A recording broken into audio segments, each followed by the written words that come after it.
ৰাতিপুৱা বুলি ক'ব লাগিব মানে ল'ৰাটো ইণ্টাৰভিউ আছিল ল'ৰা ছোৱালী দুয়োজন মাকক মাত দি গৈছে ইণ্টাৰভিউ দিয়াৰ সময়ত মাকক মাতিছে কৈছে যে মই ইণ্টাৰভিউ দিব যাম যাব কৈছে যোৱাৰ পাছত 6:30 বজাত এইটো ঘটনাটো হৈছে আৰু মেডিকেল লৈ গ'লোঁ মেডিকেল লৈ যোৱাৰ পাছত ডক্টৰে কৈছে যে এইটো আপোনাৰ ইতিমধ্যে নাই পালছ নাই ECG কৰিছে একো নাই গতিকে এইটো ডেড বুলি কৈছে তাৰপিছত আমি আৰু এম্বুলেঞ্চত লৈ ঘৰত লৈ আহিলোঁ ল'ৰা ছোৱালীটো গম পোৱা নাই আমি জনোৱা নাই কিন্তু ইণ্টাৰভিউ দিয়া গৈছে কিবা এটা সংস্থাপন হয় কাৰণ গৰীব মানুহৰ কথা যদি বাচি যায় বাচক আৰু সেইকাৰণে আমি তাক জনোৱা নাই কিন্তু ইণ্টাৰভিউটো শেষ হোৱাৰ পাছত আমি জনাম এতিয়া জনালেতো নাপাব মোবাইলটো লগত নাথাকে সেইটো ইণ্টাৰভিউ আছে ল'ৰাটোৰ নিত্যানন্দত কোন স্কুলত সেইটো নাজানো কিন্তু আৰু ছোৱালীটোৰ পাঠশালা আনন্দৰাম বৰুৱাত আকৌ মাত দি গৈছে সুস্থ আছে তেতিয়া মাকে কৈছে ঠিক আছে যোৱা মাকে যাব দিছে মাকে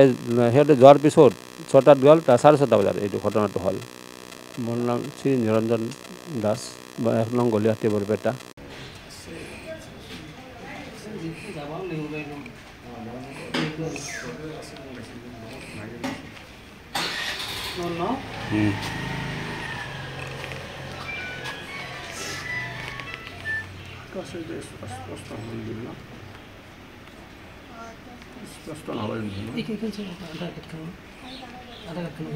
Adat